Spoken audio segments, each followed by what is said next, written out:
Gaddafi rebels in their ongoing battle against the government for greater autonomy in their region. This isn't the first time that the president has met his army generals since the start of the crisis in the country. But his statements tell a great deal about his confusion, and it's clear that he has been inspired by Gaddafi's speeches. But thousands of young Yemenis who have taken to the streets across the country have totally different demands. The departure of the regime. Demands waved off by Saleh's ruling party as illegitimate. It won't be an Egyptian-style change. It won't be a Tunisian type of change. But unfortunately, if it goes to become very close to what's happening now in Libya, then I don't by any means rule out the possibility of an international and regional intervention here. For these protesters, the movement has come a long way, inspired many Yemenis and made sacrifices that calls for dialogue by the government are too late.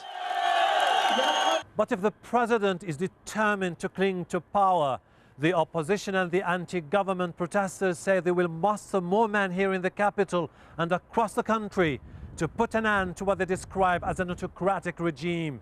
Hashim Al-Barra, AlJazeera, Sana'a. Chile is marking the one-year anniversary since last year's massive earthquake. Al Jazeera travels back into the disaster zone right after the break.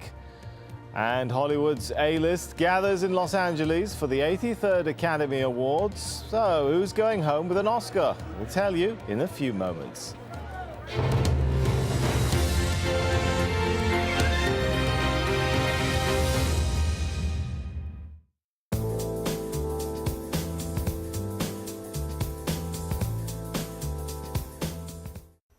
Hello again. It certainly is rather cool for many of us in the western parts of the States. If we take a look at the satellite picture, we can see the cloud here all feeding down from Canada, dragging in all that cool air and bringing us a fair amount of snow as well.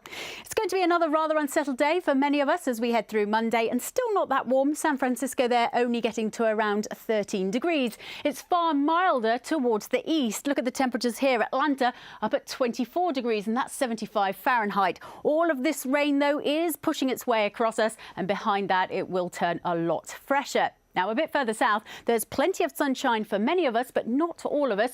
There are some showers. They crack off over parts of Nicaragua and then push all the way down through parts of Colombia and into Venezuela. Heavy downpours out of that, and at times the showers will be banding together to give some more prolonged outbreaks of rain as well. Over towards Europe, and generally here things are quite quiet, but they're certainly not that warm. Moscow, as a top temperature, will be getting to -12, and in London the temperatures here are tumbling away as well. London this time only getting to around 5 degrees. For the Mediterranean, that's where all the unsettled weather is. Lots of wet weather, strong winds too, and that's also affecting us through parts of Algeria and Tunisia for Monday as well.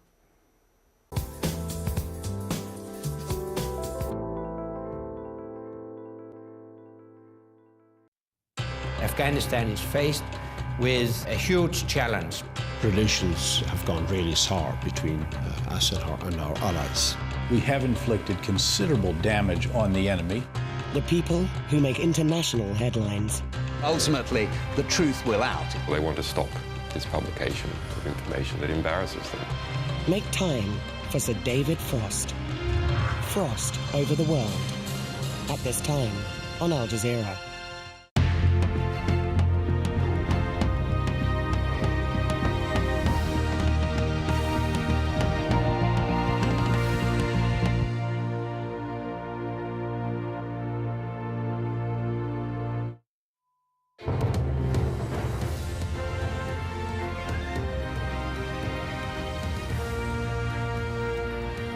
Welcome back. Let's recap the top stories here in Al Jazeera now. The city closest to Libya's capital has been seized by anti-Gaddafi protesters.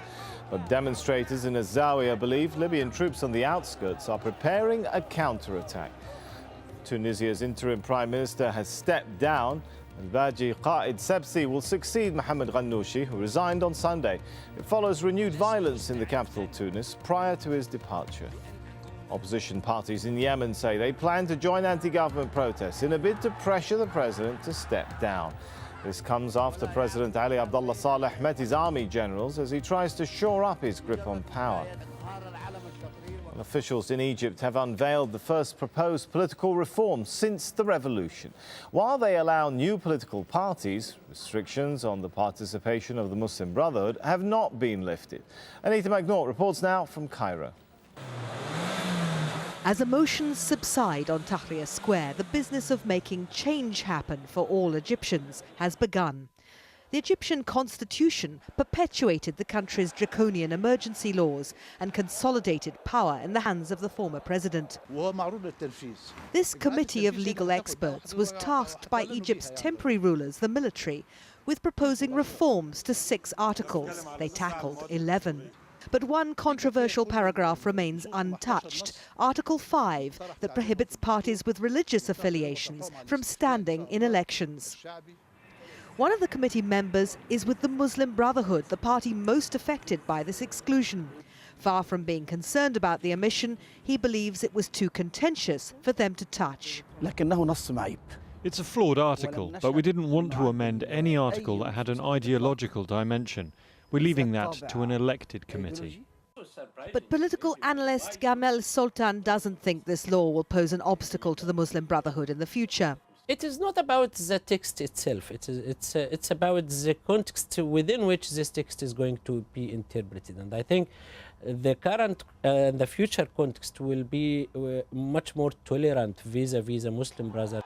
Egypt's popular revolution threw up a new generation of progressive political activists, the hope of a vibrant and reinvigorated country, a break with the past. But critics of these first tentative steps say the march to new elections is going too fast, with these new players not given the time to form parties, and they warn the constitutional reforms don't go far enough. They don't secure a place for the new voices. They may even entrench the old ones.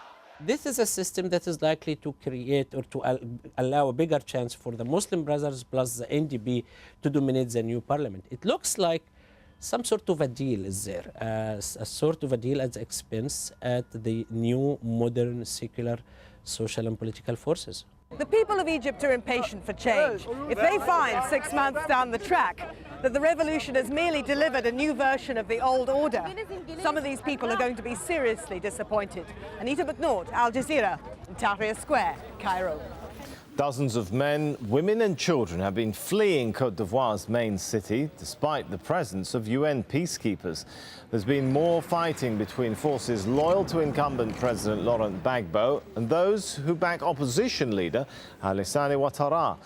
Well, the UN's Human Rights Agency says between 20 and 30,000 people have left just one district of Abidjan. Representatives from China and Japan have held their first talks in 2 years as tensions between the two Asian economic giants ease.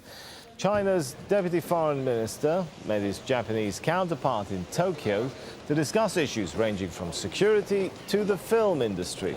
Sino-Japanese relations deteriorated sharply last September after a Chinese trawler collided with a Japanese Navy patrol boat.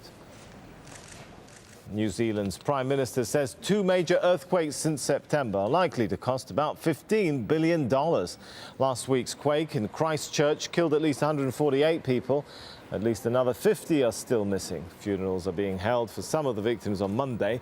Large parts of the city have been reduced to rubble. Well, in Chile, thousands of people have gathered to mark 1 year since a massive earthquake struck the country. Thousands of families are still living in temporary shelters. President Sebastián Pinera has been criticized by people who say the response has been simply too slow. Mark Orchard now. A pre-dawn vigil at the epicenter of the magnitude 8.8 earthquake. The keynote to a national day of mourning for all the victims and their families. In the coastal town of Constitución, bells tolled and the names of the dead were read out. To be here along with all the other families is incredibly painful. Incredible, but you need to know how to stand up. President Sebastián Pinera has been touring the disaster zone with the message that his government is sparing no expense to rebuild. As we observe the first anniversary of the catastrophe which struck our country, the reconstruction has been solid. and we have achieved very significant progress and accomplishments. The country's main highways are nearly back to what they were before the quake. But building new housing for the displaced has been slower. In this camp, residents who lost all their possessions are still waiting for a grant to build a new neighborhood. We are suffering here. We don't have water for the house. The truth is that there's been a lot of shamelessness here. That's the only way to describe it. We are all suffering from depression here. This is going nowhere. Opposition politicians blame the lack of progress on the right-of-centre government's decision to privatise most of the construction work. The government cannot continue to accept poor workmanship in the service of the public. The methods they have been employing in the BO region are absolutely outside the law and public morality. Pinera concedes that the work is running behind schedule, but his government says it will accelerate the outsourcing of work to private companies. Mark Orchard, Al Jazeera. Cuban government supporters have confronted a group of dissidents calling for political change. The so-called Ladies in White were staging their usual Sunday demonstration when government supporters surrounded them and started shouting insults. The women are mostly the wives and mothers of political prisoners jailed in a 2003 sweep against intellectuals and opposition figures. At least 400 homes have been destroyed in the Bolivian capital after a hillside collapse following heavy rains. People started leaving their houses at the first signs of the collapse on Saturday. No one died, but a La Paz government spokesman says at least 44 people have been killed in recent weeks by flooding and mudslides. Police in Wisconsin say they won't force pro-union demonstrators to leave the state capitol building. Hundreds of protesters defied an order to vacate as police looked on. They've been demonstrating for the past 2 weeks against the governor's plan to strip most public sector employees of their collective bargaining rights. The state faces a nearly $2 million budget deficit. Palestinian security officials say Israeli forces killed a fighter and wounded 2 others near its border with Israel. Medical officials say the man was killed in an airstrike. The Islamic Jihad group says the dead man was a member of their organization.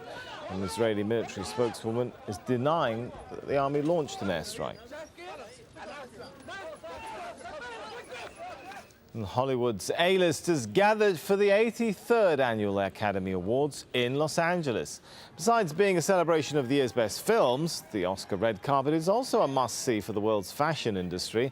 Hollywood film stars, producers and directors all turned out in style at the Kodak Theatre in Los Angeles. While Al Jazeera's Rob Reynolds was at the star-studded event. There were relatively few surprises in Hollywood on Oscar night. The Best Picture award went to The King's Speech. Many here in the film industry had expected the British film to get the Best Picture award. It's the story of a stammering monarch who rises to the occasion, overcoming both a speech impediment and self-doubt. The star of that film, Colin Firth, won Best Actor award. The Best Actress honor went to Natalie Portman for her harrowing portrayal of a ballerina pushed over the edge of madness even as she achieves an artistic success. The gritty boxing film, The Fighter, scored something of a 1-2 punch with both Melissa Leo and Christian Bale bringing home Oscars for Best Actress and Actor in a supporting role. But really, the warmest applause of the night went to Natalie Portman.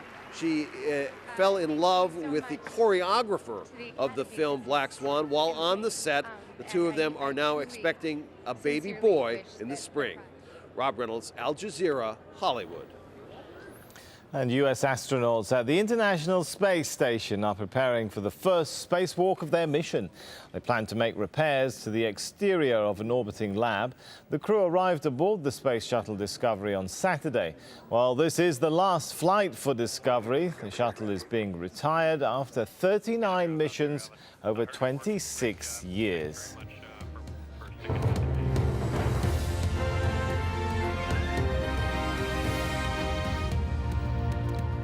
This is Al Jazeera. Let's recap the headlines now. the city closest to Libya's capital, has been seized by anti-Gaddafi protesters. But demonstrators in AlJazeera believe Libyan troops on the outskirts are preparing a counterattack. On Sunday, hundreds